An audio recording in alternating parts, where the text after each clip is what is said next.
If a dealership gets caught doing any of these things, they can get shut down and they owe you money. Is the Lamborghini that Stephen Jane thought he had just bought from a dealership? Today, the Janes are still not Lamborghini owners, and they're still out $30,000. This year, the FTC is starting their cars rule, which means combating auto retail scams. Customers say the Manchester City Nissan told them one thing and did another. For $20,500, they said, yeah, sure, we've got that car, but actually you got to pay another $2,500 more. In this video, I'm going to break down what those 4 things are and what you should look for. And at the end of this video, I'm going to show you line by line exactly what should be on the final bill of sale. Let's get right into it. So as you can see, we are on the Federal Trade Commission website, and we can see right here that the FTC started the CARS rule, which means combating auto retail scams, a dealer's guide.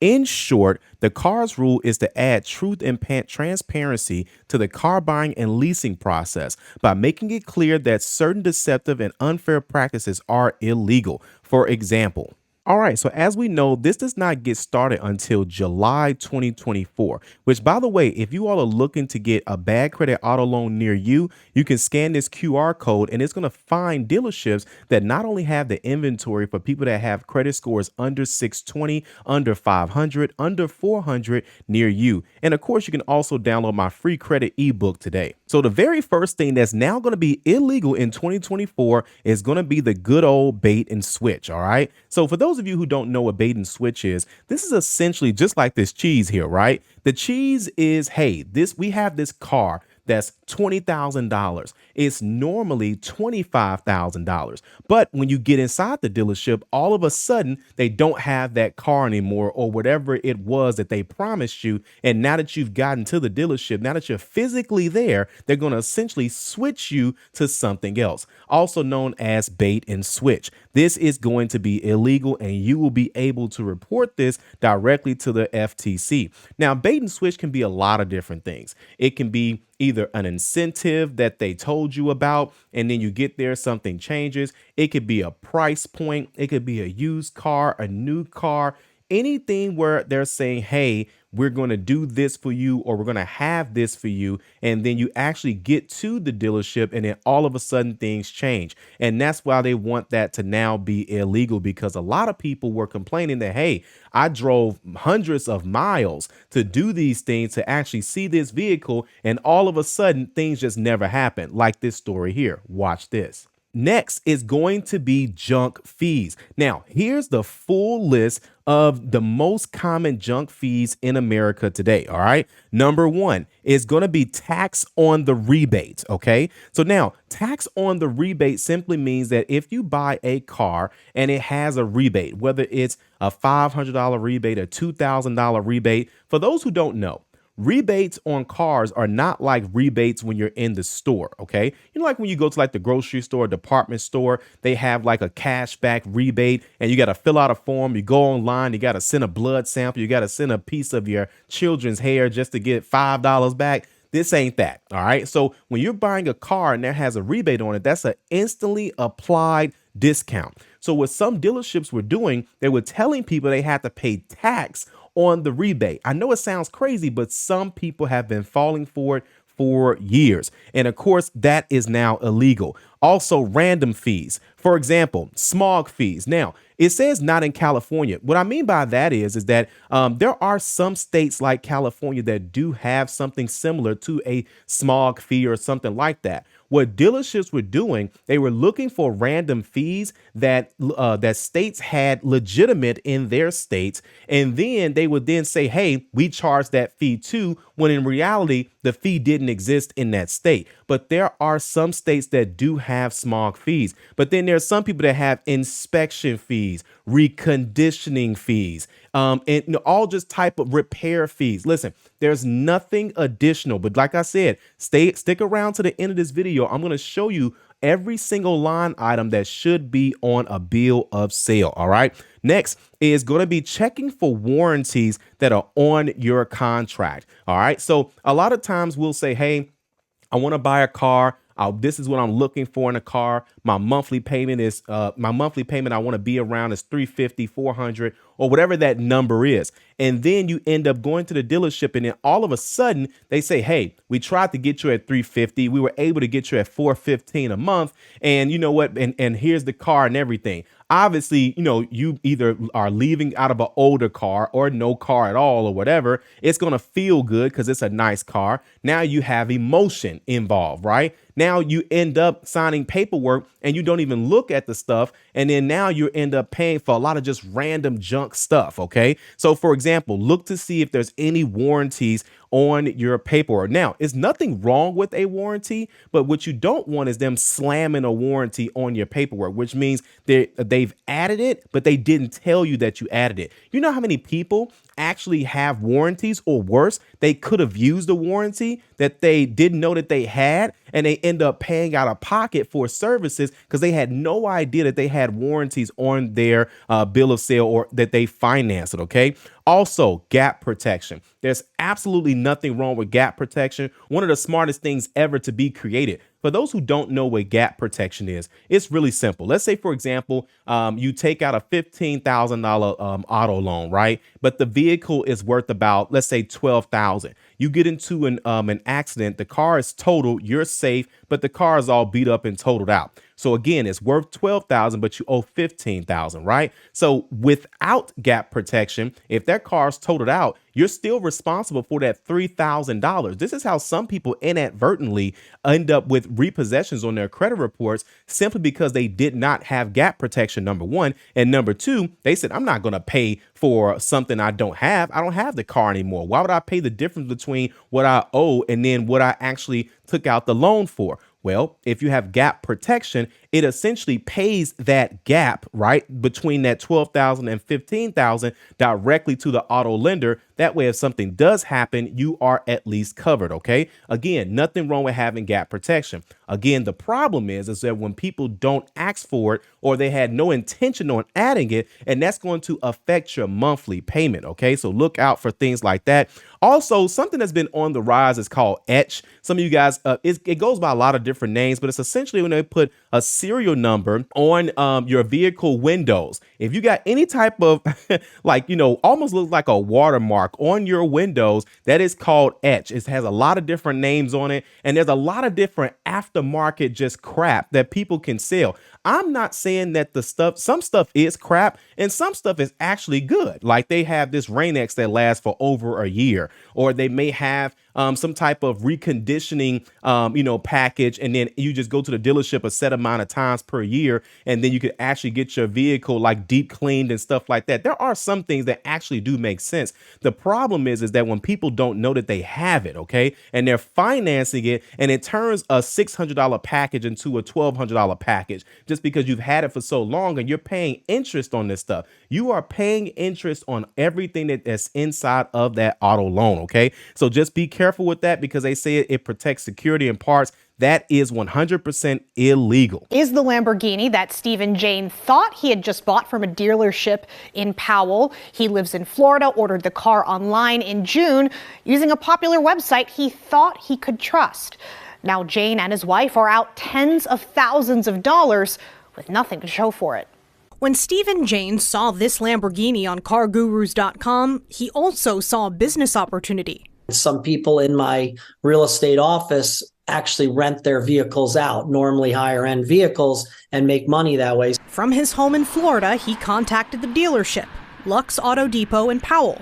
He spoke with the salesman, agreed on a price, and wired the deposit, $30,000. After I wire that money, the car is in transportation, quote unquote, from California to Florida. That was in June. And every day there was a different story. It was like that. Every day, the car's coming from California, the truck carrying it broke down, the driver we fired. Today, the Janes are still not Lamborghini owners, and they're still out $30,000. That's despite multiple attempts to get their money back. But the couple says all they got were requests for more money.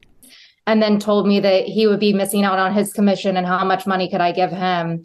in order to get the deposit back. And then he's like, well, I do have this better one for you, but it's going to cost $10,000 more or whatever. The Janes told me they had since lost contact with the dealership. It's unfortunate, but it's something that I see fairly often in terms of buying vehicles over the internet. Ron Burge is a consumer attorney and an expert when it comes to used car sales. I gave him the Lamborghini's VIN number to see what he could track down. And I see where it was advertised for sale in Florida, and I see where it was advertised for sale and apparently sold several times, or maybe not, going through auction yards in California several times. And I see where it was advertised in several different locations in Ohio. So where that vehicle really is, I can't tell you from anything I can determine at this point. Burge says wiring the deposit wasn't the best move. You know, you're sending your money into a rabbit hole and you're hoping the rabbit comes out. Also, if you're looking to accomplish your credit goals this year, we can help you. You can start with our advanced credit blueprint, as we've helped a lot of these people right here accomplish their credit goals. All you have to do is scan the QR code right here. Next is going to be illegal discounts. Now, it's not that these discounts aren't real. It's the fact that some of them are not real, or they're real at certain places and they use that to disguise and say, oh yeah, we got that too. For example, if you're in the military, sometimes they'll say, hey, do I get a military discount? Yeah, you sure do. Listen, if they say that you get a military discount, you need to see that discount on paper. Otherwise, it's going to be BS more than likely. OK, again, that is 100% illegal. College grad programs. Now, let me pause on this. There's actually some real legit college grad programs. I know at Nissan, they had something like this. Hyundai, Kia, they had something like this back in the day. And essentially, if you were about to graduate in the next 6 months, or if you have graduated in the last 2 years, you were able to get a certain type of pre-approval directly financing with the automaker, okay? But again, some places simply do not have this. This is just to get you inside the dealership. Second chance programs or abnormal down payment amounts like $1 down, $40 down, $100 down. You won't see this as much after July of 2024. And again, you have to be careful. Just because the law starts does not mean that dealerships can do this now. They're not supposed to be doing this now, but they're just cracking down on them, and they're going to be fining them $50,000 every single violation. So it's going to keep that from happening. But like I said, you want to at minimum go on their website, start doing some research and see if this stuff is real. The problem is a lot of people do not take a few minutes, go to the website, see if this stuff is legit, search what's on the website, see if that's legit. Look at the reviews. Now, everything's not going to be 5 stars, 100%, but you at least got to see what are people complaining about, so you can make sure that you don't fall for the same type situation. And again, if you're looking for a bad credit auto loan near you, you can go and scan this QR code right here, and it's going to help you find a dealership near you that has the right inventory, the right finance department, if you don't have the best credit score, but you need an auto loan. Customers say the Manchester City Nissan told them one thing and did another, adding on junk fees and extra charges without their consent. Now, the state and federal trade commission are getting involved. I always say karma comes back. Cars are essential to families in Connecticut, but tonight one dealership is accused of taking customers for a ride. What is really disappointing and shocking to me are the thousands of dollars in fake fees, bogus fees, junk fees, add-ons that Manchester City Nissan has larded onto its customers. The FTC and the Attorney General's office suing locally owned Manchester City Nissan. It's not nice when you trying to scam people, and you find that everywhere these days. The lawsuit states customers purchased what they thought were certified pre-owned vehicles, which is a used car in better condition, everything is fixed and ready to go. And when one is advertised for sale, that's the set price. Well, not at Manchester City Nissan. The problem is we have evidence and we know that people are going into Manchester City Nissan and they're saying, hey, I saw your ad for $20,500. They said, yeah, sure, we've got that car, but actually you got to pay another $2,500 more.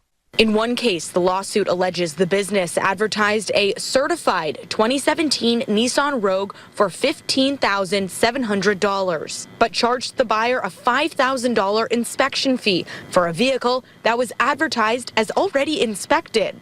Attorney General Tong says the dealership knew what they were doing and deceived customers. And as promised, this is what's supposed to be on the final bill of sale. All right. Now, this is also a part of the laws that they're putting in place as well, too, is transparency, breaking down exactly line by line item what you're actually going to be paying. So make sure that the price they tell you is the price you see on the paper. Sometimes they'll hide it in the price. They'll hide it in the interest rate. They'll hide it in the warranty. They'll hide it in the gap. So be careful and make sure that you're reading this line by line. OK, number one is going to be price.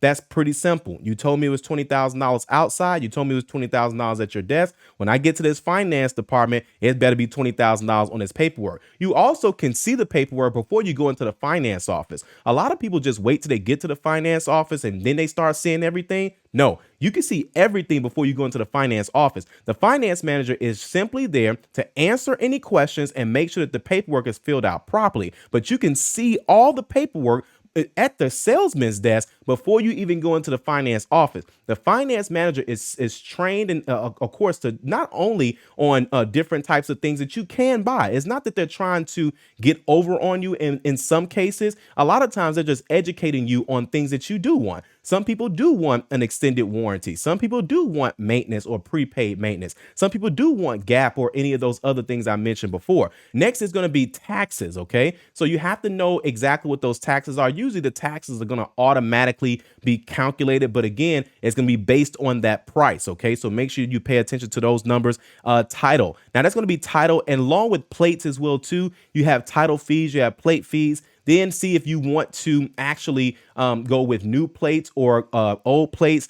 Just so you guys know, it is cheaper in most states to transfer your plates from the previous car on to the new car. You do not have to get new plates. The dealership doesn't make any money off this. This money goes directly to the state. But if you're just looking to save a little bit of money overall, you most definitely can transfer your old plates to the new car. OK, the dock fee. I know it sounds like a scam, but most states do have a dock fee. And it goes up every year, which is even crazier. But there is a dock fee, and that's essentially a fee that is charged for every single car that's being sold in general. That money does not go to the dealership. The dealership doesn't even collect it. It goes directly to the state. Then, of course, like I mentioned, there's going to be some state fees when you do buy a car, especially with America trying to transition to, more of the EV style of things. And so it's not uncommon that you would see a smog fee or something like that. But do understand and find out what states those are that actually have real smog fees. And like I mentioned, warranty, maintenance, gap, it's okay to have those things, but just make sure you know you have it. It's nothing worse than paying for a warranty. Most warranties, a cheap warranty, is $1,200. $1,200 can easily affect your monthly payment by $50 a month. So some people imagine losing their cars because they couldn't afford the car payment. And if that car payment was $50 lower, $100 lower, or something like that, they could have kept that car.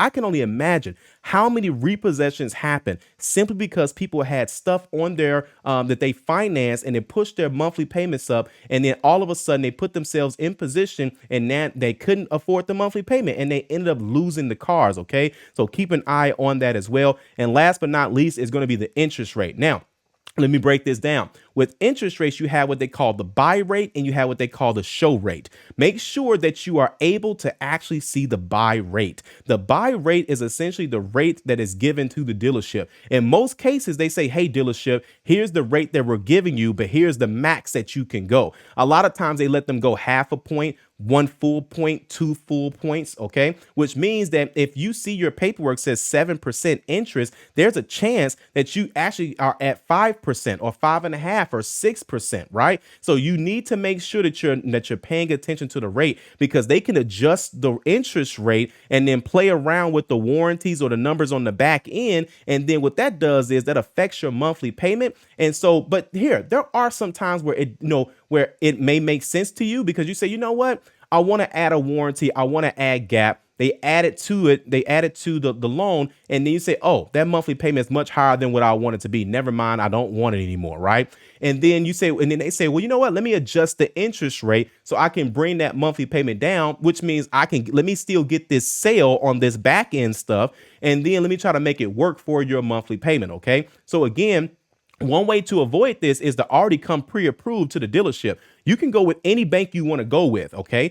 You don't have to go with the banks at the dealership, even if it is the same banks that you have down the street. You literally could have a checking account or a relationship with, let's say, Chase Bank, for example, and then you go to the dealership and it's a completely different setup. Because remember, at the dealership is their client, not you, okay? Remember that. At the dealership, the bank is looking out for the dealership, not you, okay? Because they're saying, hey, they're the ones sending us all this business back and forth, because people rarely go to their banks and say, hey, let me get approval for an auto loan. Let me get a check, okay? And so, because some banks, they'll just say, hey, all we need is a bill of sale. You go ahead and go to the dealership. You work out the numbers, you get the bill of sale, you take it to your bank says, here's the check, you go back to the dealership, and now you're able to actually buy the car, okay? And those are the only items that should show on your bill of sale. And of course, if you like this video, you're most definitely gonna love the next one, and I'll see you there.